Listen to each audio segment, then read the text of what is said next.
On the phone, we have former St. Louis Cardinal and Pro Football Hall of Famer Jackie Smith. How you doing, Jackie? I'm doing great. How about you guys? We're doing great. It was great seeing you at the Hall of Fame last weekend.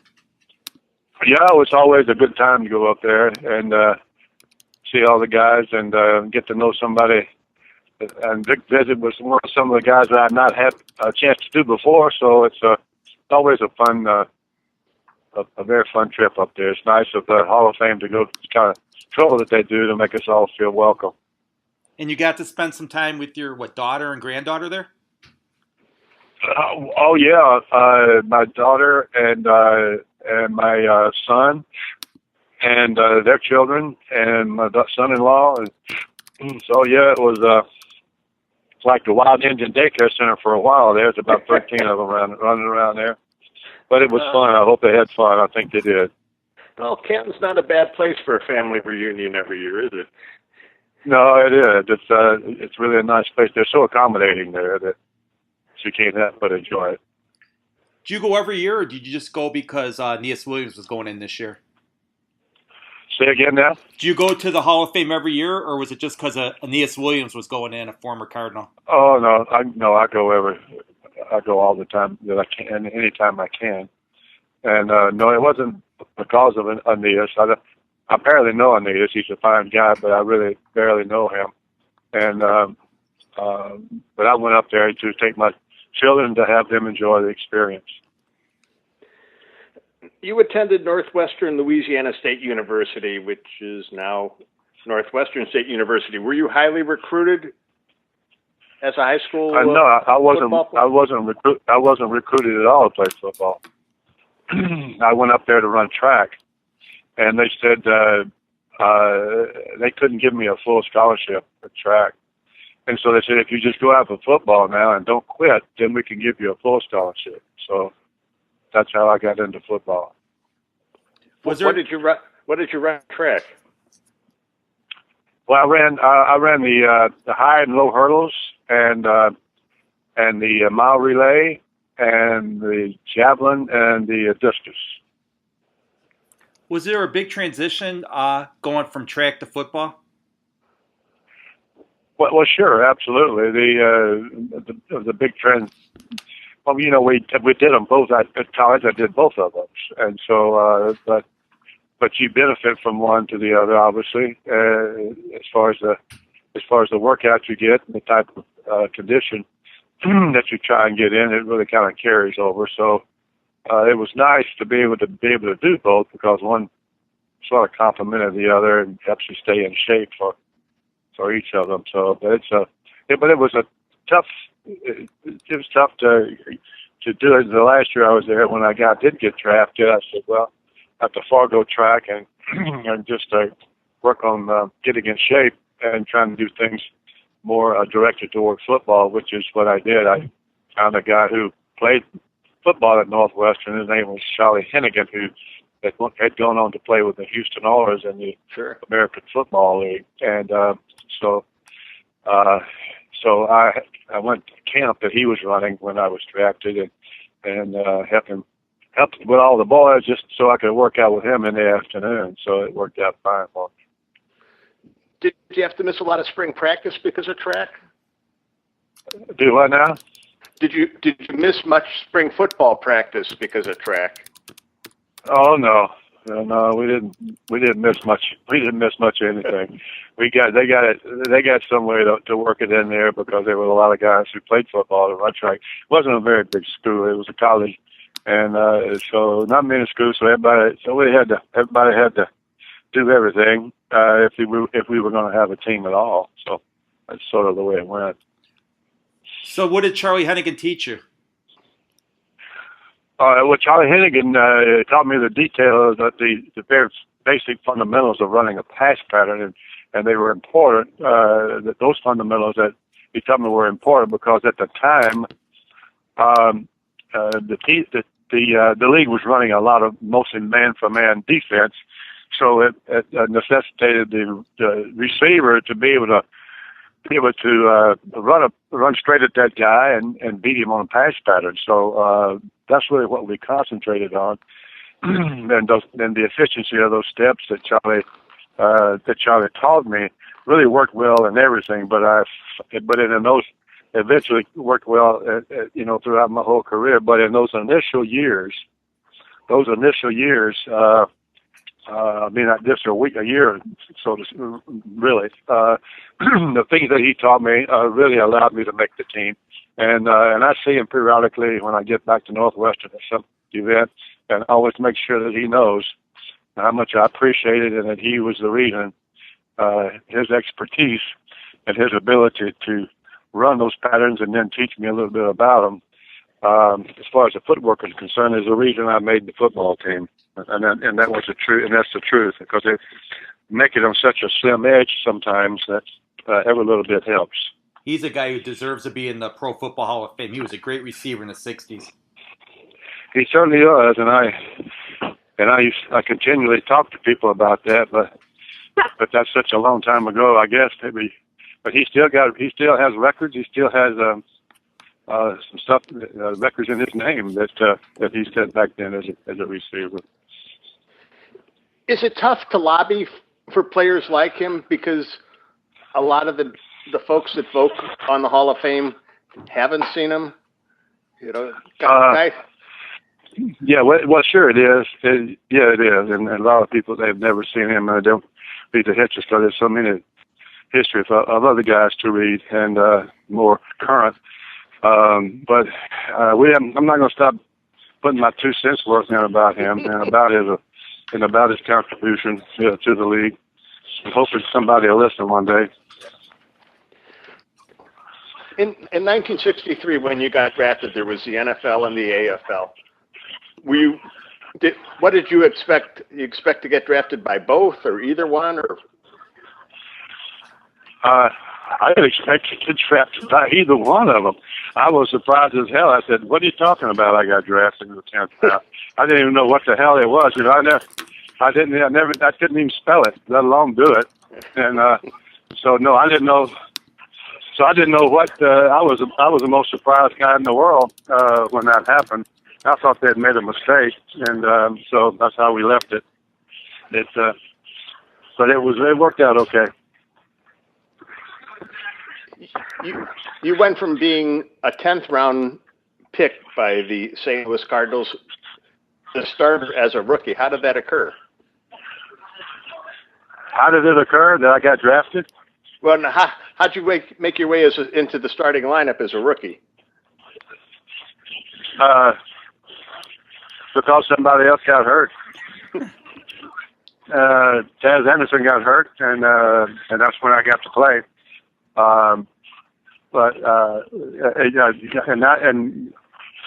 tight ends were bigger then, and I was only 205 pounds, so I was really developing as an outside receiver.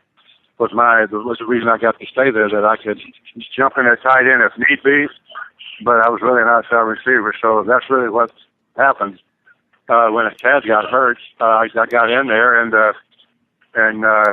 got massacred for the rest of the season, and then I figured I had to gain weight to get a gun or something to keep on playing that goofy game.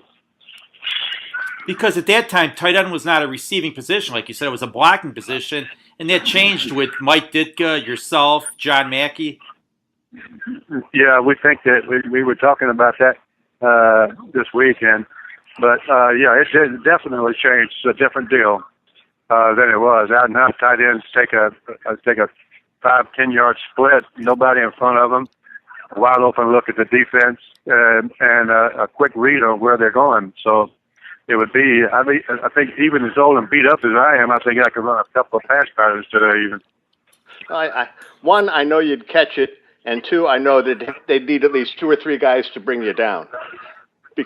Well, especially I'd be even more scared now than I am then, so I really would be running like that. And so, yeah. When you made it into the starting lineup, you had Sonny Randall at a split end. You had Bobby Joe Conrad, who we talked to recently, as a flanker. So there wasn't a whole lot of room for you to crack the starting lineup there.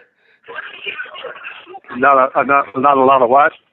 There wasn't a whole lot of chance for you to crack the starting lineup with Bobby Joe and Sonny ahead of you. Oh, no, that's really true. And So I was kind of lucky, a spot open there at Taz, and I still see Taz periodically. He lives in Dallas, in Atlanta, and we see him every now and then, and we talk about all those old times and all the teams that we had and the people and how great we were at the time and how talented we were. You get better every year that passes by, right? Oh yeah. Absolutely. I'm unbelievable by now. But it was fun. It was a great time to have played because of the time and place it was. Had it been some other time nowadays, there would have been no way I would have made the team because they have so many ready-made tight ends coming out of school that are used to playing the same type of offensive formation. So lucky to have done it when I did. Did you want to play tight end, or did you want to be a receiver more? I didn't know. I didn't care what I did. I just wanted to make the team. I wasn't really that concerned. I was so damn surprised. I was in shock for the first year that I was even made the team, and so it was a surprise to me. I was willing to do most anything just to stay around. Now, your first coach with the Cardinals was Wally Lem. How was he as a coach? But Wally was fine. He wasn't a big fan of mine. He didn't think that I should have made the team. But a guy named Fran Folsfoot, who was the offensive coach at the time, begged him to let me stay. He said that I think he could make a tight end out of him after, sooner or later. And so thanks to Fran Folsfoot, I was able to stick around for a little while until I could get my bearings in the league. And then he was succeeded by Charlie Winter. That's right. How was Charlie? That's right. Charlie was just glad to be there. Yeah. he was glad to be there, and he's a nice guy. Yeah. Because the Cardinals didn't have big name coaches. Because after Winter came Bob Holloway, and then you got a young Don Coryell. He made a lot of difference and made some changes and really modified our offense. So we were glad he came along. Really glad he came along. Did you know his offensive genius when he became coach, or did that develop over time? Oh no, he'd already been established. That's the reason we got him.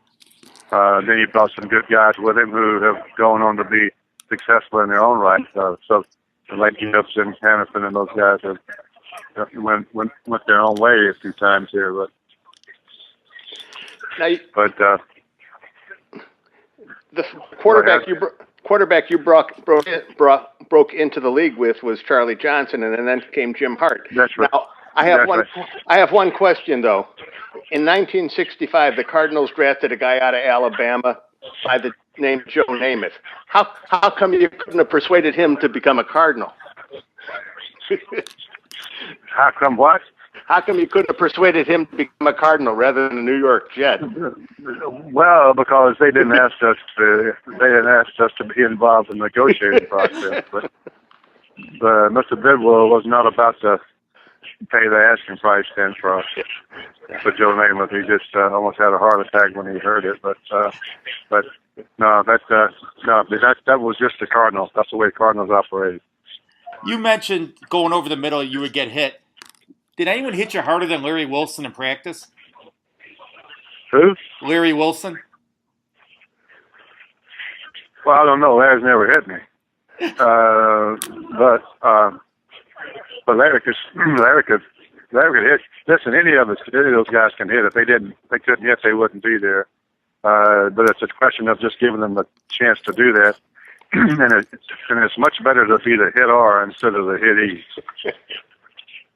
Yeah. Now, memory of Larry Wilson is at the old Busch Stadium, Sportsman's Park, tackling Jim Brown ankles. And my other significant memory of that era is I don't remember anybody single-handedly tackling you. You'd get pushed out of bounds, or it'd take like two or three guys. Was there anybody that could hit you one-on-one and just knock you over? Oh, I'm sure there is, but the trick is not to give them a good shot and then try to hit them as hard as they hit you, so that you kind of neutralize them a little bit. But I'm sure there are plenty of guys that could tackle me, and I'm sure that that did happen a lot. But I tried not to let it happen. I just wanted to make sure I got as much as I could out of every play. That's really what was my driving seal behind that. And how did it feel like when you got inducted into the Pro Football Hall of Fame? how did it feel? Yes. Well, I was elated. I was surprised, and it was under some interesting circumstances, but I was really very elated, obviously, and so was my family. They tickled to death about it. A lot of friends. But it was a nice thing to do, nice thing to happen.